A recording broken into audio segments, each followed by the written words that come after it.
The wind swept across the open plains with a voice of its own, carrying the scent of pine, smoke, and earth. Somewhere beyond the horizon, coyotes howled at the rising moon, and the sound made her heart stir with a mixture of fear and longing. She had grown up hearing tales of the Apache warriors, fierce protectors of their land, silent riders of the desert, men who belonged to no law but their own. Those stories had painted them as shadows to be feared. Yet now, under the glow of the fire and the whisper of the drums, she found herself standing closer to one than she had ever dared to imagine. The lodge was alive with warmth and tension.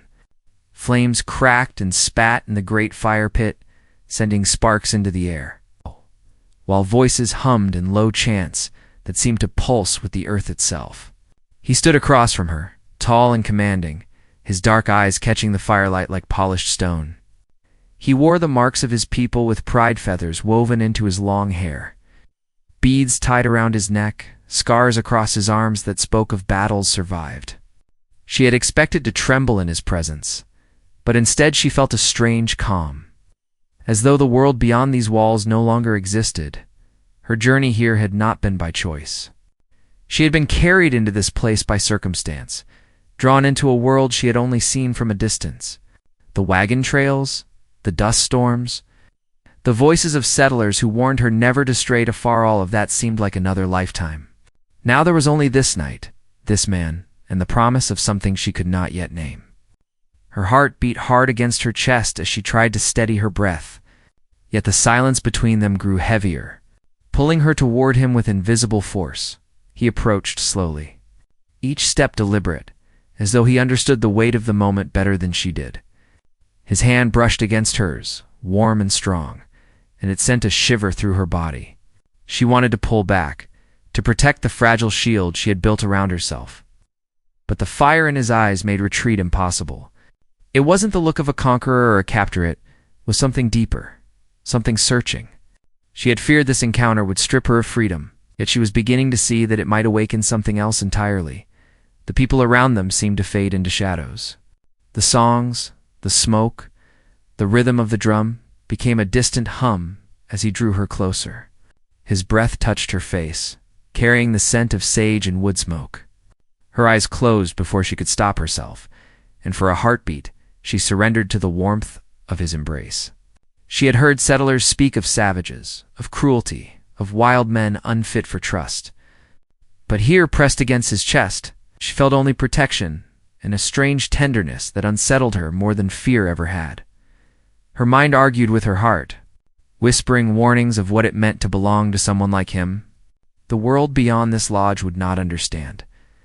The whispers of neighbors, the cold judgment of strangers, the memory of her own kin, none of them would forgive what she was about to do.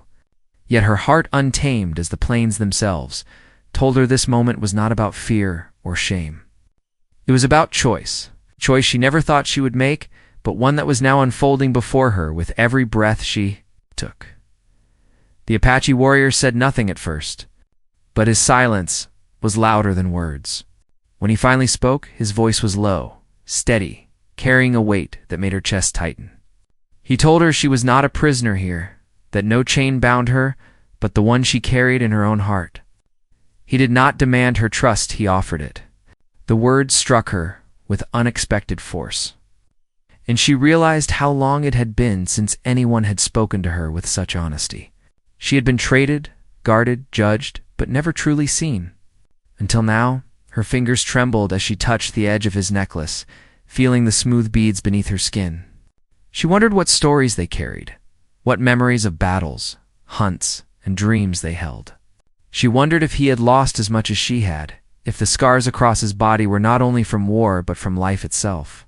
In his stillness, she found a reflection of her own loneliness.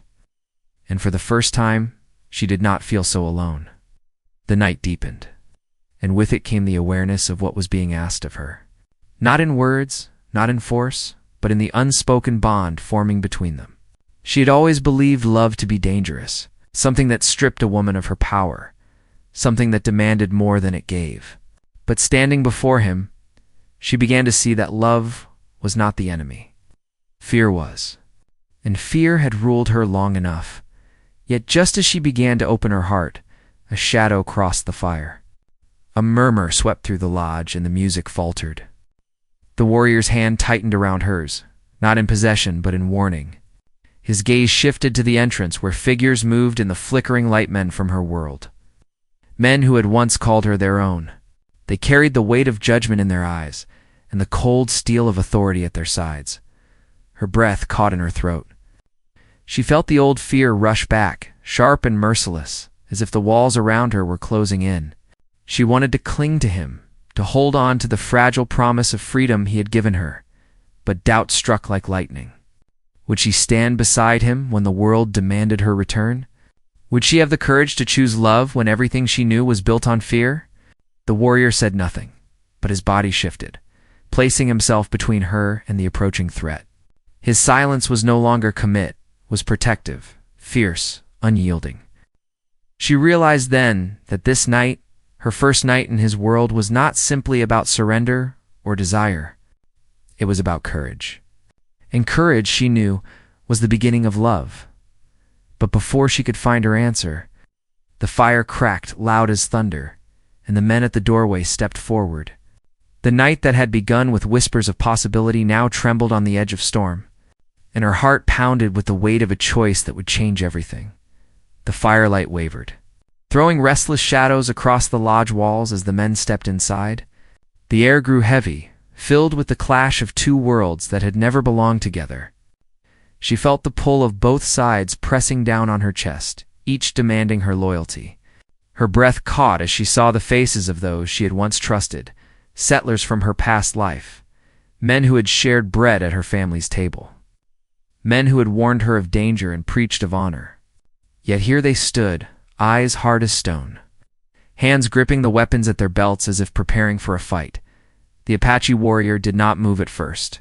His body was tense, but his stillness carried the weight of defiance. He stood like a mountain, broad shoulders shielding her from their sight. His silence spoke louder than any words he could have used. She pressed her hand against his arm, feeling the strength beneath his skin. And she knew in that instant he would not let harm come to her. Still, fear burned through her veins, for she also knew the men at the doorway would not leave without a struggle. Memories surged in her mind, unbidden and sharp. She thought of the days when she was a child, running through fields with the sun on her face, long before fear had taken root in her heart. She remembered her father's voice, stern but kind, warning her of the wildlands beyond their farm. The Apache lived free, he had said once, his eyes fixed on the horizon. They bow to no man's law. They protect what is theirs with blood. Remember that, child, for freedom is not given without cost. At the time, she had not understood. But now, staring at the tension between the warrior and the settlers, she began to feel the weight of those words. The leader of the men stepped forward. His boots struck the wooden floor with a finality that made her stomach twist. His voice rang with authority, cold and unyielding. He declared that she did not belong here, that she had been taken against her will, that the people who cared for her demanded her return.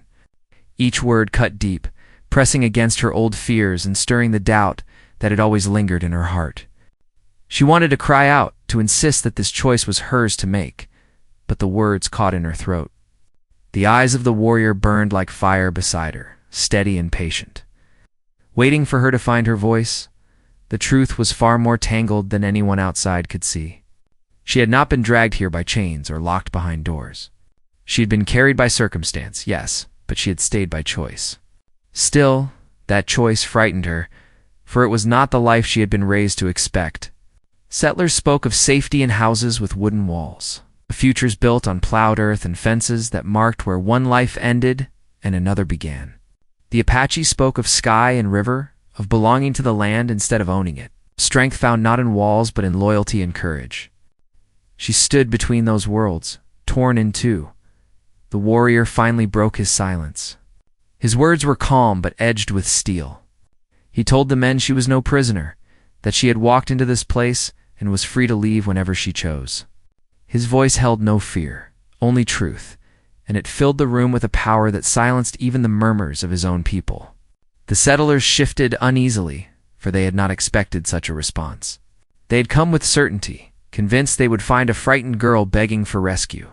Instead, they found a woman standing beside a man who claimed nothing but offered everything. As plans tightened, the warrior turned to her. He asked if she would be safe among these people while he roamed the perimeter. She said yes, and found it true. She could feel how the women watched her with a mix of caution and quiet welcome. How? The children accepted her as someone who would carry wood if asked. Yet she also saw the way the young warrior muttered when he thought she could not hear.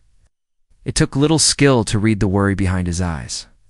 Bringing a settler woman into a camp already under threat was like storing tinder near a spark. When dawn thinned the dark, the village moved fast and silent. Lodges came down like flowers closing, bundled and tied. Horses stamped and snorted, eager for motion. The path south cut along a low ridge where the river whispered in spring song. She walked beside the older woman, carrying what her shoulders could bear. The warrior rode ahead with 2 scouts. The settlers followed at a distance, not ready to leave, not willing to stay. Some watched with hard eyes, others with a guilt that moved across their faces like a shadow. She recognized one man who had once brought her family a sack of meal when the crop failed. He did not meet her eyes. They reached the canyon by midday, a narrow mouth that opened into a hidden stretch of grass and shade. It was a good place for a stand. Rock walls offered cover, and a stream threaded through like a lifeline. Women set up cook fires under cottonwoods. Children hunted for dry twigs.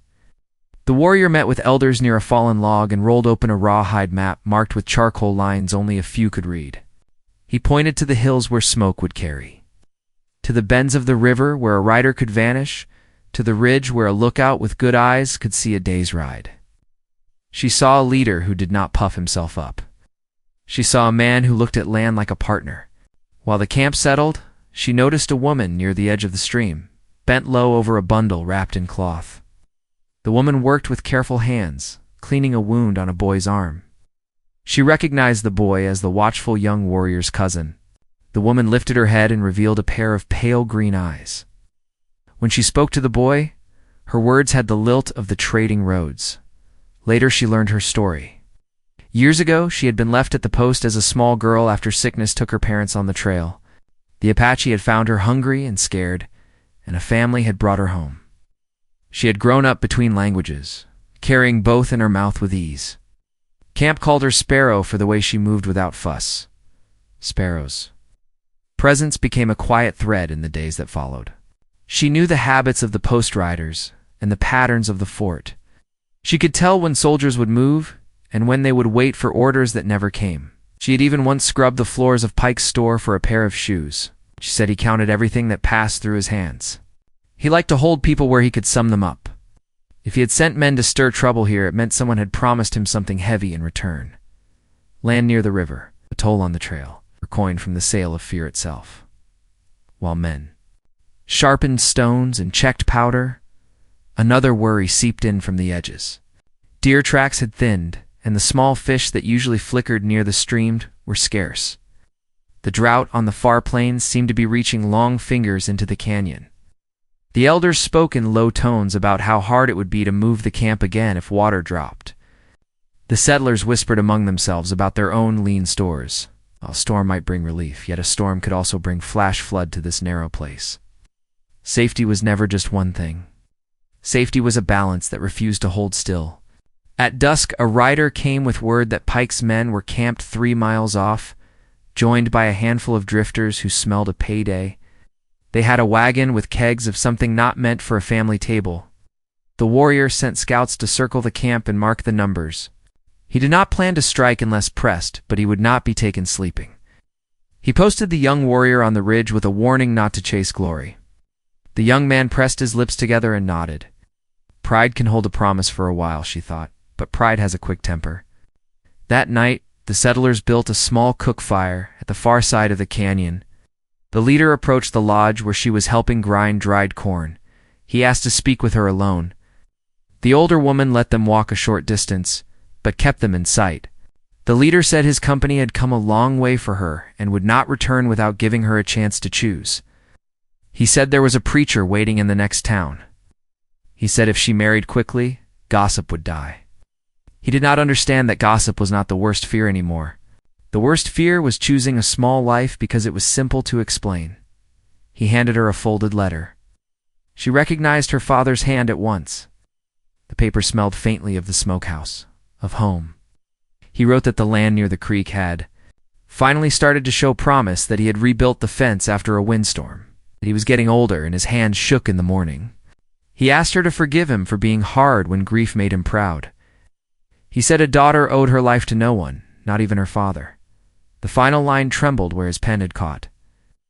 He asked her only to consider the weight of a heart when it is left alone for too long. She did not sleep much after reading those words. The canyon held its breath. She walked to the stream and knelt to feel the water pass around her fingers. Sparrow came to sit beside her, tucked her skirt under her knees, and said nothing for a long time. When she finally spoke, it was simple. She said, "People tell stories to make the world small enough to handle." She said most of those stories forget that a heart can belong to more than one place. Sparrow looked at her with those green eyes and asked what she feared most. Losing the warrior, losing her father, or losing the person she had started to become. The question hung in the air when a shadow moved along the ridge. The young warrior shapeshifted against the stars. He was not alone. A second figure crept. Beside him, a figure who carried himself like someone not used to the ground beneath his feet. She squinted and felt her stomach twist. Oh. The second man wore a coat cut like those sold at the post. He held a lantern shaded by a tin sheet to keep its light tight. Sparrow's face tightened. She whispered that someone had found a path into the canyon, a path only traders and hunters used. The warrior appeared at her side, as if the ground had carried him. He had seen the same movement from the far end. He gave a sign to two men who slipped into the dark toward the ridge. He asked Sparrow to take the children to the low caves near the stream. He asked the older woman to lead the families to a second shelter if the first was found. He did not raise his voice, but every order landed with the weight of a hammer. She watched him and felt the pull inside her settle into something sturdy. Love, she thought, is not a soft chair. Love is a gate you hold closed while the wind howls. A whistle cut the night. Not from the ridge, but from beyond it.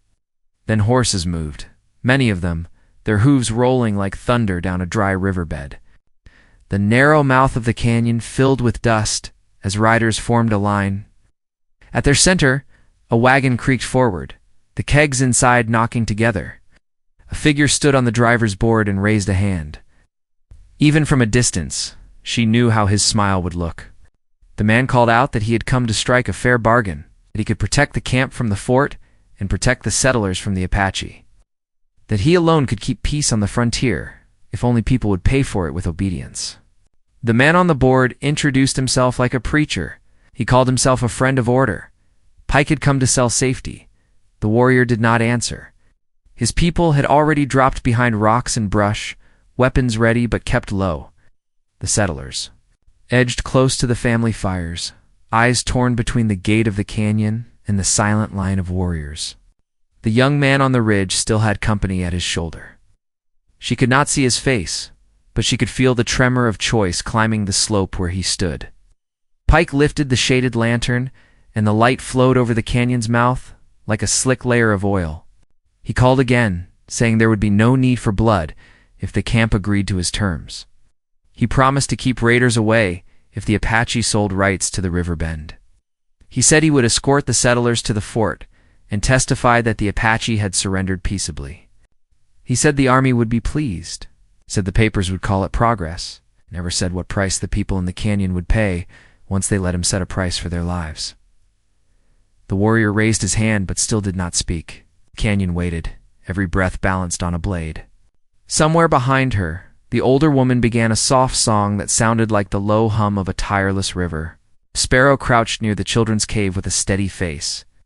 The leader of the settlers stood at her other side with the letter from her father tucked inside his coat. Above them on the ridge, the young warrior shifted, a shadow struggling against the pull of his pride and the pressure of a stranger's offer. The lantern light wobbled. Pike leaned forward, his smile stretching, said one last thing, and his voice slid across the stone like a knife on a soft bone. He said he knew whose daughter stood inside the canyon and what fear would drive her choice. He said his offer was generous only so long as Dawn stayed behind the ridge. The warrior finally lowered his hand and stepped into the open to answer. The canyon grew still, listening for his first word, bracing for the moment when the balance would break. The canyon held its breath as the warrior stepped forward, lantern light flickering across his face. Pike's smile widened, certain he had found the weak spot in the silence. Behind the trader's words was the weight of men waiting on horseback, rifles across their laps, greedy for a signal. The warrior's figure stood calm, but the air around him trembled. Every eye in the canyon followed him, from the children pressed against their mothers, to the young men crouched with bows ready, to the settlers who shifted uneasily. Torn between one side and the other, she watched him, her chest tight. Knowing one wrong word could send blood running into the dust, she could hear Sparrow's low whisper to the children, telling them to stay still as stone. The older woman's song carried faintly, a quiet thread meant to steady trembling hearts. The young warrior on the ridge shifted again, his shadow restless. She prayed he would not break before the moment demanded it. Pride was heavy in him, and Pike's silver tongue was built to test the weight of pride. The warrior's voice came at last, deep and steady, carrying across stone walls like water over rock. He said the river could not be sold, not to Pike or anyone else, because the river belonged to the land and the people who lived by it. He said the canyon was not a trading post. He said peace was not something that came with a price tag. His words were simple, but they struck like arrows, sharp in their truth. For a heartbeat, even Pike's men seemed caught off guard, as if expecting a bargain instead of defiance. Pike laughed then, high and false, and waved his hand at the canyon mouth. He called the warrior a dreamer, said the frontier had no room for dreamers. He promised the settlers behind him land and safety if they stepped away from the Apache, warning that staying meant sharing in whatever punishment was coming. His words turned eyes again, and she saw some of the settlers shift back, their faces pale. The leader among them clenched his jaw, but doubt flickered across his face too. The warrior did not move. His stillness held more power than Pike's shout. Yet she could feel the tension tighten, like a rope pulled across a chasm, each side tugging harder. Pike lifted the lantern higher, casting its glow across the canyon. The light slid across the settlers, across Sparrow crouched by the cave, across her face. Pike's smile sharpened. He called out that the girl standing with the Apache would not last the night if she chose wrong. His words hung like poison, daring her to answer. Her throat closed, but she did not speak. She felt the weight of her father's letter in her mind, the pull of a familiar life against the pull of a new one. The settlers near her looked, waiting, hoping she would tip the balance. Sparrow touched her arm, grounding her, reminding her with one small gesture that silence could be its own strength. She kept her mouth closed. Pike's smirk faltered when no words came. A horse whinnied sharply behind Pike's line, breaking the stillness. One of the riders cursed and adjusted his grip on his rifle. The sound of a weapon clicking into place carried too clearly. The Apache warriors tensed, arrows nocked, muskets ready. On the ridge, the young warrior crouched low, eyes fixed on the traitor. He had an arrow drawn, his bowstring quivering under the strain. She saw his shoulders shaking. The battle inside him almost louder than the one waiting to begin. The warrior lifted his hand slightly, a signal to hold. But the young warrior on the ridge leaned forward, straining against restraint, his pride burning hotter than patience. His cousin whispered harshly behind him, but pride does not listen to caution. She could see it, could feel it, the choice building, the dam ready to burst. Pike's men edged closer, sensing the storm. The older woman's song stopped. The canyon was filled only with the sound of horses shifting, leather creaking, breath held tight. Pike raised his voice again, threatening fire and ruin if the camp did not yield. He promised the settlers reward and forgiveness if they left now. He claimed the warriors' people would be swept aside like dust before wind. He spoke with the confidence of a man who had profited too long from division. Too sure of his power, the warrior's eyes never left him. In those eyes she saw not just defiance, but the weight of years, the knowledge of what would come if words failed. He gave no ground. Pike's smirk faded into something harder, meaner. He lowered his lantern slightly, giving a nod to the men flanking him. Rifles lifted in the dark, barrels catching faint light. A sharp whistle cut across the canyon. It's a signal from a scout hidden in the rocks. It meant Pike's men were spreading wider, circling for higher ground. The warrior stiffened, then barked a command in his language. Men scrambled into positions. Women pulled children back deeper into caves. Hands clutched weapons with trembling resolve. The settlers froze between sides, caught in the middle of a storm not yet broken. She felt her pulse thunder, her breath caught in her chest. Every sense sharpened, the crackle of a single ember in the fire, the smell of horse sweat drifting from the canyon mouth, the whisper of Sparrow's hand brushing hers in silent warning. She knew the next sound could be the first shot. Pike called once more, his voice booming, offering one last chance before dawn broke. He said mercy was in his hand now and would vanish with the sun. The warrior took a single step forward, placing himself fully in the light. His people watched.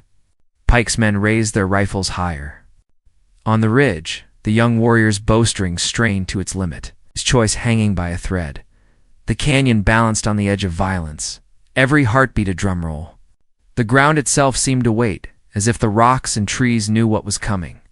The woman felt her body lock with fear and fierce hope at once. Knowing she was standing in the breath before a storm, knowing the next word, the next movement, would shatter everything they had carried to this place. The lantern light flickered, shadows stretching long across stone.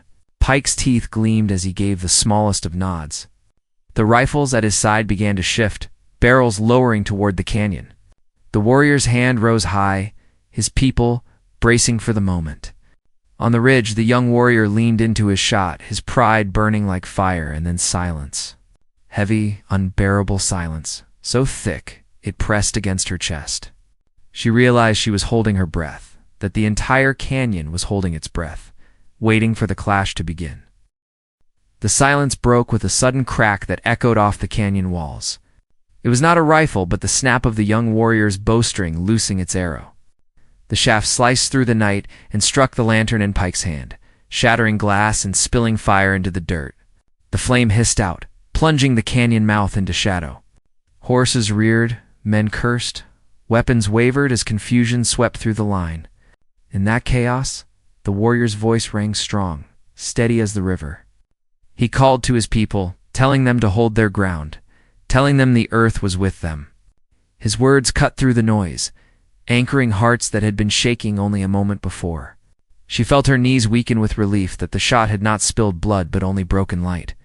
Sparrow let out a breath like a prayer and gripped her hand. Pike shouted in anger, calling his men to fire, but hesitation held them.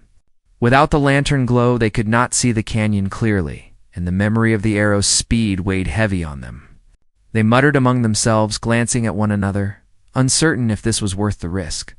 Pike's fury grew, his voice high and shrill as he pushed them forward, but doubt was stronger than greed now. The settlers stepped back away from Pike's shadow, their faces pale and drawn. One of them, the leader who had wavered before, raised his hand and spoke loud enough for all to hear. He said they had not come for blood, that they wanted land and peace, not a war that would stain them forever. His words cracked Pike's hold, turning more men against him. Murmurs spread, rifles lowered, eyes shifted to the canyon and away from the traitor's command. The warrior walked forward until he stood at the edge of the firelight, his figure clear against the rocks. He told Pike that his greed had no place here, that the canyon would not be broken by silver promises or threats. His calmness was heavier than anger, more cutting than any shout. The Apache behind him stood taller, ready, but no longer trembling. The settlers nodded slowly, some ashamed, some simply relieved to step out of Pike's shadow. Pike's face twisted, red with rage, his voice cracking as he cursed them all. He drew a pistol, waving it wildly, desperate to reclaim his power. For a breath, the canyon tensed again, the thin thread of peace fraying.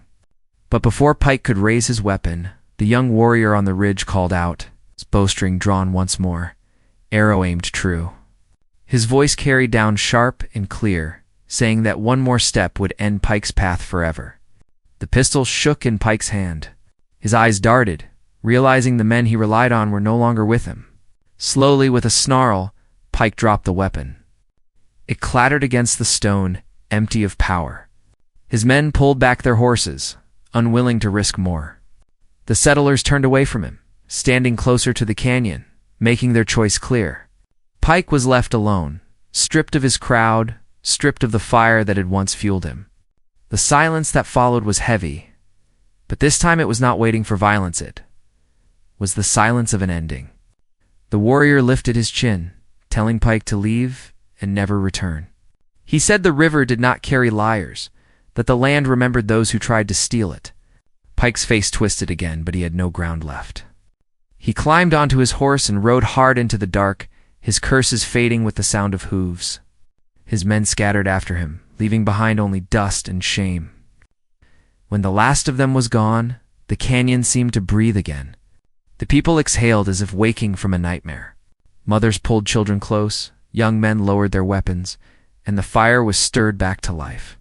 The young warrior climbed down from the ridge, his pride softened into a new steadiness. The older woman's song rose once more, this time not to calm fear, but to honor strength. She stood in the glow of the rekindled fire, her chest tight with everything that had just passed. The warrior looked at her, and for the first time that night his eyes softened. He thanked her without words, the weight of his gaze enough to say that silence had been the right choice, that standing beside him mattered more than any speech could. Sparrow touched her shoulder, whispering that the night had tested them all, and they had not broken. The settlers came forward, hesitant but sincere, offering their respect to the warrior and his people. They said they would not follow Pike again, that they would seek a path of peace instead of greed. The warrior listened, gave a nod, but reminded them that words meant nothing without deeds. They promised to show their truth in time, to prove they were not like the man who had led them astray. The young warrior stepped close to the woman, his bow still in hand. He said pride had pushed him to the edge, that his arrow could have ended lives instead of saving them. He admitted the weight of choice had nearly broken him. She told him strength was not in fire alone, but in knowing when to let it burn and when to let it rest. His eyes glimmered with understanding, and he bowed his head. The night slowly eased into quiet. The stars shone sharp above, the river whispering below, as it always had.